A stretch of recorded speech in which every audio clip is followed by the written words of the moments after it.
ಕನ್ನಡ ಚಿತ್ರರಂಗದ ಹಿರಿಯ ನಿರ್ದೇಶಕ ಎ.ಟಿ. ರಘು ನಿಧನರಾಗಿದ್ದಾರೆ. ಕಳೆದ 55 ವರ್ಷಗಳಿಂದ ಕನ್ನಡ ಚಿತ್ರರಂಗದಲ್ಲಿ ಬರಹಗಾರರಾಗಿ, ಸಹ ನಿರ್ದೇಶಕರಾಗಿ, ಮುಖ್ಯ ಸಹ ನಿರ್ದೇಶಕರಾಗಿ, ನಿರ್ಮಾಪಕರಾಗಿ ಮತ್ತು ನಟರಾಗಿ ಸೇವೆ ಸಲ್ಲಿಸಿದರು.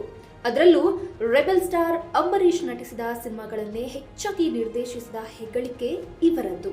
ತಮ್ಮ ವೃತ್ತಿ ಬದುಕಿನಲ್ಲಿ ಸಾಹಸಮಯ ಸಿನಿಮಾಗಳನ್ನೇ ಹೆಚ್ಚಾಗಿ ನಿರ್ದೇಶನ ಮಾಡಿದ್ರು. ಅದರಲ್ಲೂ ರೆಬೆಲ್ ಸ್ಟಾರ್ ಅಂಬರೀಷ್ಗೆ ಸುಮಾರು 27 ಸಿನಿಮಾಗಳನ್ನು ನಿರ್ದೇಶನ ಮಾಡಿದ ಹೆಗ್ಗಳಿಕೆ ಇವರದ್ದು.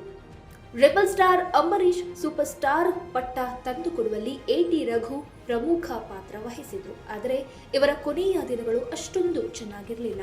ಹಿರಿಯ ನಿರ್ದೇಶಕ ಎ.ಟಿ. ರಘು ಅವರಿಗೆ 76 ವರ್ಷ ವಯಸ್ಸಾಗಿತ್ತು. ಕಳೆದ ಕೆಲವು ವರ್ಷಗಳಿಂದ ಎ.ಟಿ. ರಘು ಅನಾರೋಗ್ಯದಿಂದ ಬಳಲ್ತಿದ್ರು. ಕಿಡ್ನಿ ಫೇಲ್ಯೂರ್ ಆಗಿ ಡಯಾಲಿಸಿಸ್ ಮಾಡಿಸಿಕೊಳ್ತಿದ್ರು. ಅಲ್ಲದೆ 2 ಕಾಲು, ಕಣ್ಣು, ಹೃದಯದ ಶಸ್ತ್ರಚಿಕಿತ್ಸೆಗೂ ಒಳಗಾಗಿದ್ರು. ಹೀಗಾಗಿ ಆರ್ಥಿಕ ಸಂಕಷ್ಟಕ್ಕೂ ಸಿಲುಕಿದ್ರು. ಹೀಗಾಗಿ ಆರ್ಥಿಕ ನೆರವನ್ನ ಕೂಡ ಕೇಳಿದ್ರು. ಎ.ಟಿ. ರಘು ಅವರು 1965ರಲ್ಲಿ ಕೊಡಗು ಜಿಲ್ಲೆಯಿಂದ ಚಿಕ್ಕದೊಂದು ಪಾತ್ರದ ಮೂಲಕ ಸಿನಿಮಾ ಕ್ಷೇತ್ರಕ್ಕೆ ಎಂಟ್ರಿ ಕೊಟ್ಟಿದ್ರು. ಅಲ್ಲಿಂದ ಸಹ ನಿರ್ದೇಶಕನಾಗಿ, ಬರಹಗಾರನಾಗಿ, ನಿರ್ದೇಶಕನಾಗಿ, ನಟನಾಗಿ ಸುಮಾರು 40ಕ್ಕೂ ಅಧಿಕ ಸಿನಿಮಾಗಳನ್ನು ನಿರ್ದೇಶಿಸಿದ್ದಾರೆ. ಇವುಗಳಲ್ಲಿ 27 ಸಿನಿಮಾಗಳು ಅಂಬರೀಷ್ ಅವರದ್ದು ಎಂಬುದು ವಿಶೇಷ. 55 ವರ್ಷಗಳ ಕನ್ನಡ ಚಿತ್ರರಂಗಕ್ಕೆ ಸೇವೆ ಸಲ್ಲಿಸಿದ ರಘು ಹಲವು ಸೂಪರ್ ಹಿಟ್ ಸಿನಿಮಾಗಳನ್ನು ನೀಡಿದ್ದಾರೆ. 5 ವರ್ಷದ ಹಿಂದೆ ಅವರಿಗೆ ರಾಜ್ಯೋತ್ಸವ ಪ್ರಶಸ್ತಿ ಕೂಡ ಲಭಿಸಿತ್ತು. ಎ.ಟಿ. ರಘು ನಿರ್ದೇಶಿಸಿದ ಆಕ್ಷನ್ ಸಿನಿಮಾಗಳು ಕನ್ನಡ ಚಿತ್ರರಂಗದಲ್ಲಿ ಸಿಕ್ಕಾಪಟ್ಟೆ ಸದ್ದು ಮಾಡಿದವು. ಬಿ ಹಾಗೂ ಸಿ ಸೆಂಟರ್ಗಳಲ್ಲಿ ರಘು ನಿರ್ದೇಶನದ ಸಿನಿಮಾಗಳಿಗೆ ಒಳ್ಳೆಯ ಗಳಿಕೆ ಮಾಡಿದ್ವು. ಹೀಗಾಗಿ ಎ.ಟಿ. ರಘು ಹೆಚ್ಚು ಬೇಡಿಕೆಯಲ್ಲಿ ಇದ್ರು. ಈ ಜನಪ್ರಿಯತೆ ಕನ್ನಡ ಅಷ್ಟೇ ಅಲ್ಲ, ಮಲಯಾಳಂ ಹಾಗೂ ಹಿಂದಿ ಭಾಷೆಯಲ್ಲೂ ಸಿನಿಮಾವನ್ನ ನಿರ್ದೇಶನ ಮಾಡುವಂತೆ ಮಾಡಿತ್ತು.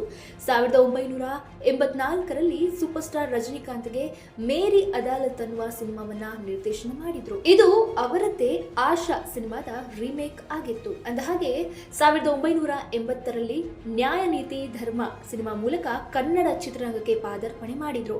ಇನ್ಸ್ಪೆಕ್ಟರ್ ಕ್ರಾಂತಿಕುಮಾರ್, ಪುಟ್ಟ ಹೆಂಡತಿ, ಮೈಸೂರು ಜಾಣ, ಮಂಡ್ಯದ ಗಂಡು, ಮಿಡಿದ ಹೃದಯಗಳು, ಅಂತಿಮ ತೀರ್ಪು, ನ್ಯಾಯಕ್ಕಾಗಿ ನಾನು, ಪದ್ಮವ್ಯೂಹ, ಸೂರ್ಯೋದಯ ಸೇರಿದಂತೆ ಹಲವು ಜನಪ್ರಿಯ ಸಿನಿಮಾಗಳನ್ನು ನಿರ್ದೇಶನ ಮಾಡಿದ್ರು. 1994ರಲ್ಲಿ ಎ.ಟಿ. ರಘು ನಿರ್ದೇಶಿಸಿದ ಮಂಡ್ಯದ ಗಂಡು ಸಿನಿಮಾ ಬಹಳ ದೊಡ್ಡ ಹೆಸರು ಮಾಡಿತ್ತು. ರೆಬೆಲ್ ಸ್ಟಾರ್ ಅಂಬರೀಷ್ ಈ ಸಿನಿಮಾದ ಹೀರೋ. ಅಂಬಿ ವೃತ್ತಿ ಬದುಕಿನಲ್ಲಿ ಸೂಪರ್ ಹಿಟ್ ಆದ ಸಿನಿಮಾವಿದು. ಮಂಡ್ಯದ ಗಂಡು ಸಿನಿಮಾದ ಹಾಡುಗಳು ಇಂದಿಗೂ ಜನರ ಬಾಯಲ್ಲಿಯೇ ಇವೆ. ಬೆಂಗಳೂರಿನ ಆರ್.ಟಿ. ನಗರದ ಮಠದ ಹಳ್ಳಿಯಲ್ಲಿ ಇರುವ ಎ.ಟಿ. ರಘು ಅವರ ಮನೆಯಲ್ಲಿ ಪಾರ್ಥಿವ ಶರೀರ ಇಡಲಾಗಿದೆ. ಎ.ಟಿ. ರಘು ಪುತ್ರ ದುಬೈನಲ್ಲಿ ನೆಲೆಸಿದ್ದಾರೆ. ಅವರು ಬಂದ ಬಳಿಕ ಅಂತ್ಯಕ್ರಿಯೆ ನಡೆಯಲಿದೆ ಎನ್ನಲಾಗಿದೆ. ಇಂದು ಮಧ್ಯಾಹ್ನ 2 ಗಂಟೆ ಬಳಿಕ ಹೆಬ್ಬಾಳದ ಚಿತಾಗಾರದಲ್ಲಿ ಅಂತ್ಯಕ್ರಿಯೆ ನೆರವೇರಲಿದೆ ಎಂದು ವರದಿಯಾಗಿದೆ.